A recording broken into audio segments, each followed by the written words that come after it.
Phil, you return up to the northeast. You go back with 3 points. What a performance from Kidderminster Harriers. It wasn't pretty by any stretch of the imagination, you know. But that doesn't mean to say you don't deserve to win a game of football. It was a difficult game for both sides, you know. Conditions were horrendous, and you have to try and master the conditions. And then there are moments in the game where you're expecting your big players to step up to the plate. And I thought the goalkeeper was immense tonight, you know. Whenever anything was coming at him, trust me, you wouldn't be able to try and second guess the flight of a ball because it was all over the place, you know. As you can see, the flags are still out there, and it really is howling a gale. But glad that the referee got through it. He said to me, and obviously the opposition manager, that it's on at this moment in time. It might not be on at the start of the game, and it might not be on at half time, and all this kind of stuff. So there's that seed of doubt in your brain, in your mind. But I couldn't take that into the changing room because they were focused. The players were so focused tonight about winning the first ball, winning the second ball, about it not being pretty. But you know, we weren't here to entertain, and I've got to thank every Kidderminster Harriers supporters that were behind a goal. Dear me, how far they've come. 4.5 hours journey to witness not the greatest game of football, but hopefully the greatest 3 points that we've got this season so far. Saturday was all about coming back from a 2-0 deficit and playing some good football to get back in the game, and then playing some great football in the second half to win the game. Tonight was all about resilience. Tonight was all about backbone, steel, spine, you know.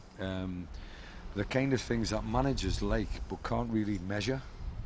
You just see it in abundance in your changing room, and I don't know what they were doing beforehand. I've no idea, and I'm not going to blame anybody for that for 1 minute, but they look like they've got a motive to go out there and win a game of football. They look like they've got direction now, and long may that continue. You look at the game, it's a solitary goal, but the goal when it arrived, you just made the substitution, and Maury Morgan-Smith doing what Maury Morgan-Smith does best. Yeah, very much. I thought, you know, to be fair to both strikers, I said to them before the game on Saturday that it looked like last week's preparation was going to play them. I was going to play them both. Then we signed Sam Bellis, and I have to say Sam's put a shift in tonight, absolutely unbelievable shift. But between the two strikers, I was going to use one of them last Saturday and use the other one on the Tuesday. Unfortunately for Gold, he got the worst conditions. Amari got the best conditions, and consequently he got the best team performance, I suppose. But then you've got to look at Gold's performance and say, well, you know, he did his part. It was 2/3, 1/3 that became that number 9, as it were. Fighting for a ball that you haven't got a clue about the flight is probably the hardest thing in the game, because you can make yourself look a fool, if truth be known, and so can the centre half.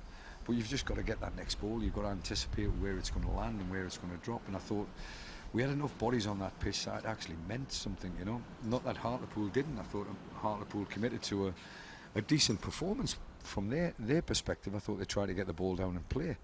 They had a numerical advantage, without a shadow of a doubt, in the first half in the middle of the park. And I'm then trying to just tweak with our system to try and maybe get Jack Lambert to make a 3v3 in the middle of the park. But consequently, when you're overrun in the first half in midfield, that becomes difficult in the second half. However, if you're overrun because of the territorial side of things, you're getting overrun in their half, which is not a bad thing. We can always, you know, filter back in and fill in spaces and holes, etc., etc. So it has to be said, the second half, the majority of the game was spent in the Hartlepool half, and we got a goal. By hook or by crook, by fluke, whatever you want to call it, it doesn't matter. We got a goal, they didn't get a goal. They didn't get a goal in the main because of the performance of the goalkeeper. You say the performance of the first half, a couple of really good saves, making important saves, and as you say, commanding his defence as well. Yeah, we've got some leaders, it has to be said. We've got some big players, and we've got a back 3, stroke back 5, that they've got a little bit of character, a little bit of athleticism. They're putting their bodies on the line.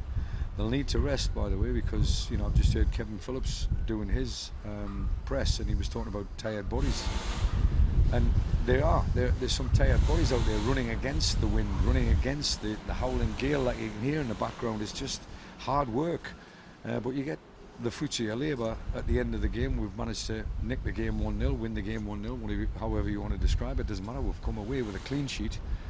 by putting our bodies on the line, and they'll need, after a 4 hours journey back home, they'll need some rest, they'll need some recuperation. Tomorrow will be an off day for sure. Thursday might even be an extended warm down day, but I do actually want to get some work into the team regarding Dagenham and Redbridge. This is on the wave behind at the moment. The next wave coming is Dagenham. If we can manage to get 3 wins in a week and turn a massive corner, then people might start respecting us as a team. Maybe beforehand they weren't, but now they may be looking at going, whoa, hold on a second, 4-2 and 1-0. Different types of performances, but 4-2 full of flair, full of confidence, full of ability, full of goals and creativity, and then a 1-0 grind at Hartlepool on a Tuesday night speaks volumes for me. Do you feel that going to Dagenham, you'll need a similar performance to tonight to come away with the win? It depends if that gale decides to settle itself down. No, we want to play. We want to play, and but you have to play. You have to play the conditions. Dear me, go back to being a youth player or playing schoolboy football, Sunday league football. You have to play the conditions. You can't always play the beautiful game. And tonight the conditions were horrendous. It wasn't conducive to a great game of football, but it was conducive to something that you can hang your hat on. And the one thing I can hang my hat on tonight is character.